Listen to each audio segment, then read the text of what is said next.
sudah kita bacakan beberapa hadis Rasulullah Sallallahu Alaihi Wasallam yang pada pagi hari ini juga masih terkait dengan bab fadilah zikirullah, ya, keutamaan zikirullah.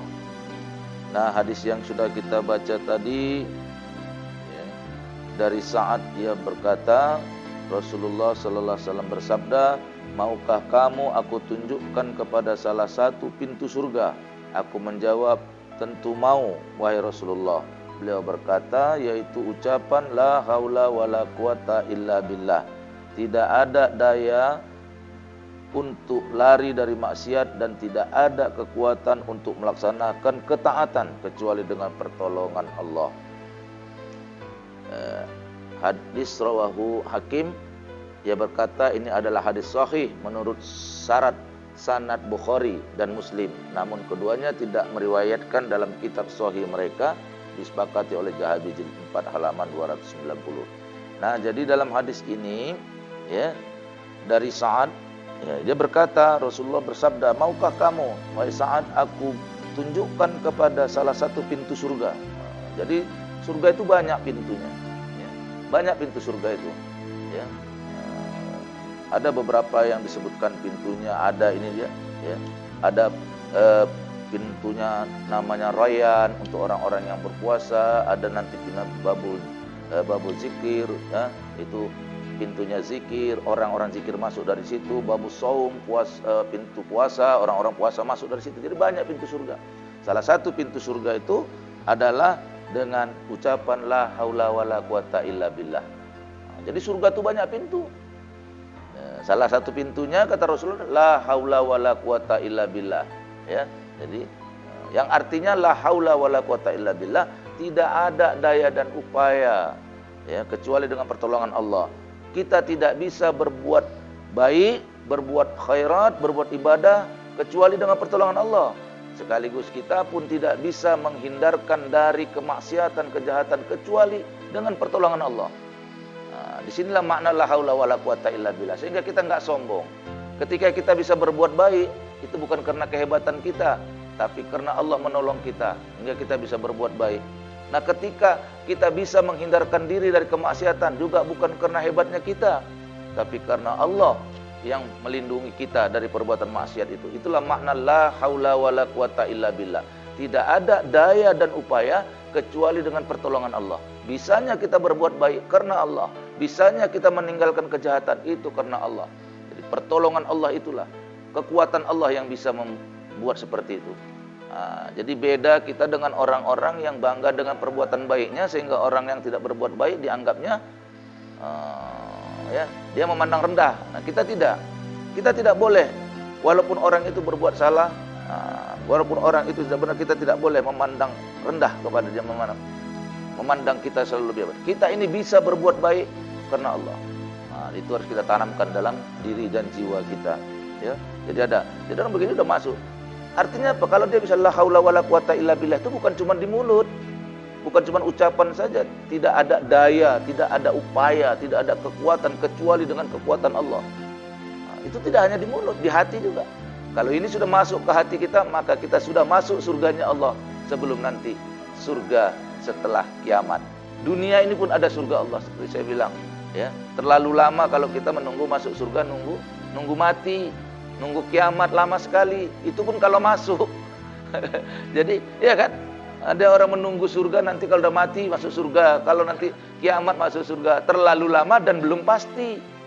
Nah, kenapa kamu nggak ngambil yang pasti dari sekarang? Ambil surgamu sekarang. Ya, ambil surgamu sekarang. Maka belajar agama yang benar. Kalau kamu dapat surga sekarang, kalau kamu sudah merasakan surga sekarang, ya nanti kamu waktu di barza masuk taman surga. Nanti setelah hari kiamat masuk ke dalam surga. Jadi 3 proses surga, merasakan surga. Dan kata Nabi apa? Baiti jannati, rumahku surgaku. Nah, apakah rumah Nabi itu surga? Bukan. Bagaimana maksudnya rasanya? Nah, jadi di atas dunia ini kita sudah merasakan surganya Allah. Sudah merasakan surganya Allah. Masuknya nanti setelah hari kiamat. Nanti setelah kita mati di barza, kita masuk ke taman-taman surga. Sebagaimana doanya itu, kalau ada orang meninggal itu ada doanya. Allahumma ja'al qabrahu raudhatan min riyadil jannah. Ya Allah, jadikanlah kuburnya sebagai taman-taman surga. Nah itu, di atas dunia ini, sebelum mati, sebelum kiamat, kita sudah merasakan surganya Allah. Dengan apa? Salah satunya, la haula wala quwata illa billah. Kita enggak bangga dengan kebaikan yang kita buat, kita enggak sombong dengan kita bisa meninggalkan kejahatan. Nah, itu salah satu pintu surga. Batin kita tenang, hati kita tentram, itu surga. Itu rasa surga loh. Rasa surga itu udah ada sekarang ya. Nah, ambil rasanya sekarang. Kalau kamu nunggu-nunggu ya, kalau iya. Dan memang kalau kamu sudah mendapatkan surganya itu sekarang, kamu sudah merasakan surganya Allah sekarang, pada waktu kamu mati nanti di barza, kamu juga akan masuk dalam taman surga, ya kan? Nanti pada hari kiamat kamu masuk ke dalam surganya Allah. Itu sudah sejalan, karena doanya Rabbana atina fid dunya hasanah wa fil akhirati hasanah wa qina azab. Nah, gimana? Berikan kami Allah kehidupan yang baik di atas dunia dan kebaikan pula kehidupan di akhirat kelak, dan lepaskan kami dari siksa api neraka. Nah, itu artinya apa? Ya, jadi surganya rasakan sekarang. Nah, jadi kalau orang sekarang merasakan surga, ya nanti masuk surga. Kalau sekarang orang dunianya ini sudah neraka, merasakan neraka dunia, ya di sana dapat neraka juga. Itu otomatis, automatically, kalau kata orang barat ya, otomatis itu. Jadi tanda-tanda orang yang masuk surga itu udah ada sekarang. Hidupnya tenang, hidupnya tentram, ya. Ada masalah, ada jalan keluar, kata Allah, ya. Rezekinya dari jalan yang nggak disangka-sangka. Nggak kaya-kaya nggak apa-apa, bukan mesti kaya. Kaya pun kalau nggak tenang tuh apa? Yang penting pas mau beli mobil ada, pas mau beli rumah ada. Itulah. Mau nikah ada duitnya, apa ya? Iya kan? Nah, itulah kenikmatan itu kenikmatan. Ya, itu surga, itu sudah merasakan surga di dunia ini, dia sudah merasakan surga di dunia. Ya. Baik, kemudian hadis yang berikutnya nomor 667 dari Abu Ayyub Al-Ansori, bahwasanya pada malam ketika Rasulullah sallallahu alaihi wasallam diisrakan, beliau bertemu dengan Ibrahim alaihissalam. Ibrahim alaihissalam bertanya, "Hai Jibril, siapa orang yang bersamamu itu?" Jibril menjawab, "Muhammad." Lalu Ibrahim alaihissalam berkata kepada Rasulullah, "Suruhlah umatmu agar memperbanyak menanam tanaman di surga, karena tanahnya subur dan lahannya pun luas." Rasulullah bertanya, "Apakah tanaman surga itu?" Ibrahim alaihissalam menjawab, yaitu ucapan la haula wala quwata illa billah. Nah, yang tadi lagi ya kalimatnya ya. Hadis rawahu Ahmad. Para perawi dalam sanad Ahmad ini adalah perawi kitab sahih, kecuali Abdullah bin Abdurrahman bin Abdullah bin Umar bin Khattab. Namun demikian ia adalah perawi yang sikot. Tidak ada seorang pun yang melontarkan jarah terhadapnya. Majma'us Jawaid jilid 10 halaman 119. Nah, ketika Nabi Isra, jadi ya ketika Nabi Isra Mi'raj itu ya, jadi kan Nabi naik dari langit ke langit ya. Jadi Isra Mi'raj itu ada dua peristiwa itu. Isra itu perjalanan Nabi dari Masjidil Haram ke Masjidil Aqsa, itu masih perjalanan dunia. Makanya dia ada Isra wal Mi'raj. Isra dan Mi'raj ya. Isra itu perjalanan malam artinya. Mi'raj itu perjalanan naik ke langit. Itu arti Isra Mi'raj. Jadi Isra itu perjalanan malam. Nah, Mi'raj itu perjalanan ke langit. Nah, jadi ada dua ya. Nah, pada malam yang sama. Jadi Isra itu perjalanan Nabi dari Masjidil Haram ke Masjidil Aqsa. Ini dua-dua masjid. Masjidil Haram di Mekah, Masjidil Aqsa di Palestina. Jadi perjalanannya ini sifatnya baru horizontal, perjalanan horizontal. Ya, ini disebut Isra. Dari Masjidil Aqsa yang di Palestina tadi baru Nabi Mi'raj, naik ke atas bertemu dengan Allah.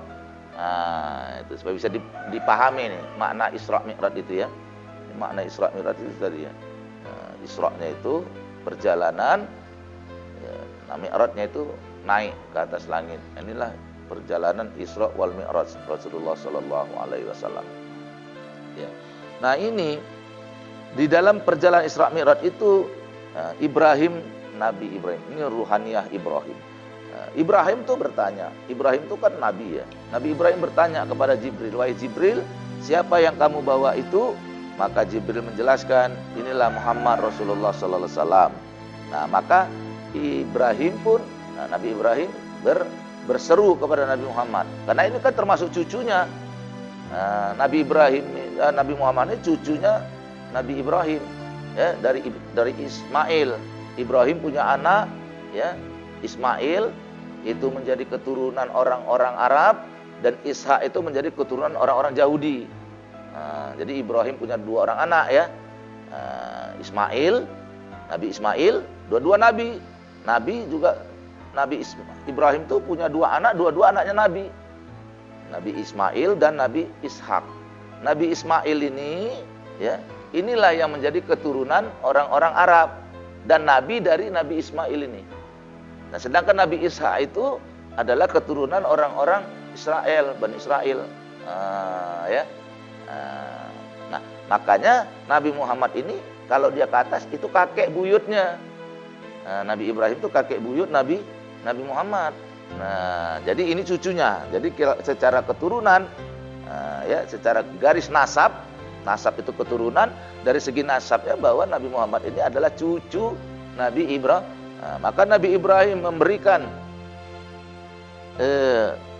lagi mengatakan bahwa apa tanaman surga itu? Maka dia berkata, suruhlah umatmu memperbanyak menanam tanaman di surga. Jadi suruh banyak nanam tanaman di surga, karena tanahnya subur katanya.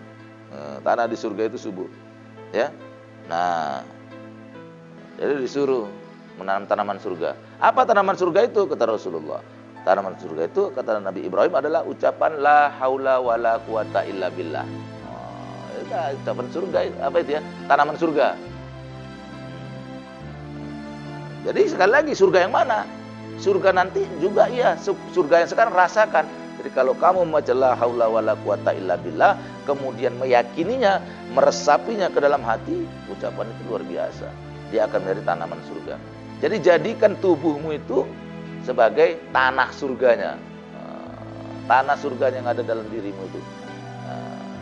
Jadi ini kalimatkan hadis ini ada johirnya, ada tersuratnya seperti apa, teksnya seperti apa, konteksnya seperti apa. Jadi konteksnya ini masa tanaman surga itu bukan nunggu nanti. Tanah surga itu di dalam dirimu, itulah tanah surga. Diri yang mana? Ya, nah itu maksudnya. Jadi tanaman surga itu adalah ucapan la haula wala quwata illa billah. Baik. Nah, kemudian pada hadis yang berikutnya dari Samurah bin Jundub radhiyallahu an, ia berkata, Rasulullah sallallahu alaihi wasallam bersabda, kalimat yang paling disukai Allah ada empat, yaitu subhanallah walhamdulillah la ilaha illallah wallahu akbar. Ini yang dikenal dengan ucapan tasbih, tahmid, tahlil, takbir. Ya. Jadi kalimat yang paling disukai Allah adalah empat. Ada empat kalimat yang paling Allah sukai. Ada empat kalimat. Subhanallah, alhamdulillah, la ilaha illallah, Allahu akbar. Boleh dibalik juga. Subhanallah, alhamdulillah, Allahu akbar, la ilaha sama itu ya. Nah, empat ini. Subhanallah, alhamdulillah, Allahu akbar, la ilaha illallah. Ini kalimat yang disukai Allah, paling disukai Allah. Subhanallah artinya maha suci Allah. Alhamdulillah segala puji bagi Allah. Ya, la ilaha illallah tidak ada Tuhan selain Allah. Allahu akbar, Allah yang maha besar. Tidak masalah dari kalimat mana saja kamu memulainya.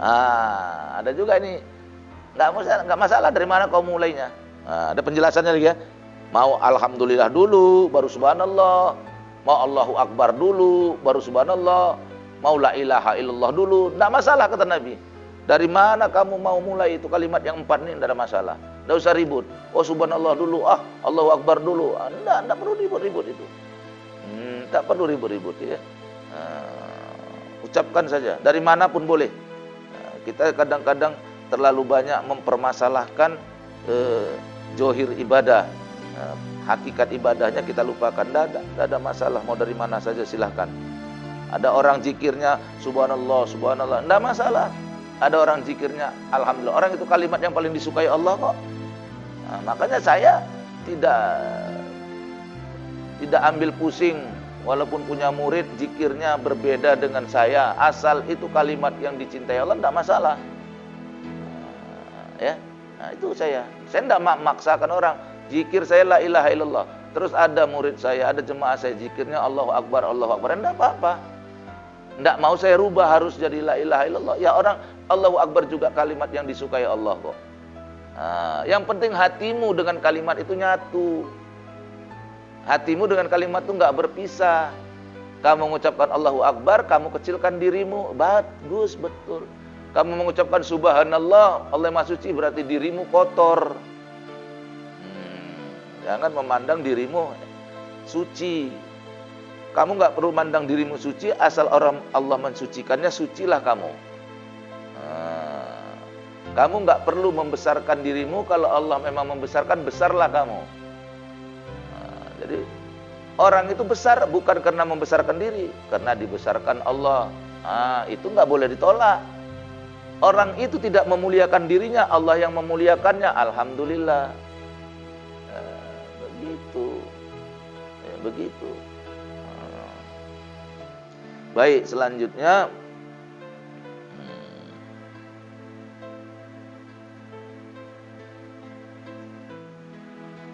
hadis nomor 669 dari Abu Hurairah radhiyallahu an, dia berkata Rasulullah sallallahu alaihi wasallam bersabda, mengucapkan subhanallah walhamdulillah wala ilaha illallah wallahu akbar lebih aku sukai daripada segala sesuatu yang disinari oleh matahari. Subhanallah. Hadis riwayat Muslim, bab keutamaan tahlil tasbih dan doa. Nomor 6847. Ya. Jadi ini dari Abu Hurairah. Jadi 4 kalimat itu juga. Jadi inilah yang selalu saya jelaskan, bahwa kalimat zikir itu banyak. Kalimatnya banyak, tujuannya satu. Mengingat Allah beserta dengan Allah. Tujuannya satu. Zikir kalimatnya banyak. Ya. Sama kalau kita mau pergi kemana, misalnya pergi ke suatu daerah, ya, tujuannya satu. Kendaraannya boleh beda-beda. Nanti di sana ketemu juga. Ayo, mau kemana? Mau ke Jakarta. Ada yang naik mobil jalan darat, ada yang naik bus jalan darat, ada yang naik sepeda motor jalan darat, ada yang naik pesawat lewat udara, ada yang naik kapal laut dari laut. Nggak ada masalah. Nanti kan ketemu di sana. Loh, cuman ada yang duluan sampai, ada yang belakangan. Tapi ada juga yang nggak sampai-sampai. Ada orang nggak ada kendaraannya, nggak berangkat-berangkat. Tahu tahajud itu baik, zikir itu bagus, tahu, tapi nggak buat, ya nggak ada dapat, ya nggak sampai-sampai. Itu aja masalahnya, nggak sampai-sampai. Orang udah sampai sana. Ini kayak kita kebanyakan umat Islam sekarang kan gitu, ya. Orang udah bolak-balik keluar angkasa, orang sudah bisa menciptakan teknologi yang begitu tinggi, mutaakhir. Lah kita masih membahas apa? Kunut, masih membahas kunut orang. Ya apa enggak, terlambat terus kita coba. Karena ngaji kita itu apa? Ya ngajinya tadi bahas hukum-hukum yang begitu-begitu, ya kan? Ya, bahasnya begitu-begitu. Baik, kemudian yang terakhir dari yang kita baca ini dari Abu Salma radhiyallahu an, dia berkata, aku mendengar Rasulullah sallallahu alaihi wasallam bersabda, sungguh hebat 5 perkara ini, betapa beratnya mereka di atas timbangan, yaitu subhanallah, alhamdulillah, la ilaha illallah, Allahu akbar. Sama kayak yang tadi juga itu, hebat dalam timbangan, berat dalam timbangan. Kematian anak soleh milik seorang muslim, ya berkata, lalu si orang tua itu berharap kepada Allah akan pahalanya. Baik, ini yang dapat kita bacakan pada pagi hari ini. Mudah-mudahan ada hikmah dan manfaatnya. Selanjutnya sebagai penutup kita sampaikan Al-Fatihah dan kita hadiahkan kepada masyaikh kita Syekh Maulana Muhammad Yusuf Al-Kandalawi radhiyallahu an wa Syekh Maulana Muhammad Sa'ad Al-Kandalawi Al-Fatihah. A'udzubillahi minasyaitonir rajim. Bismillahirrahmanirrahim. Alhamdulillahirabbil alamin arrahmanir rahim maliki yaumiddin. Iyyaka na'budu wa nasta'in ihdinas siratal mustaqim siratal ladzina an'amta 'alaihim ghairil maghdubi 'alaihim waladdallin. Amin.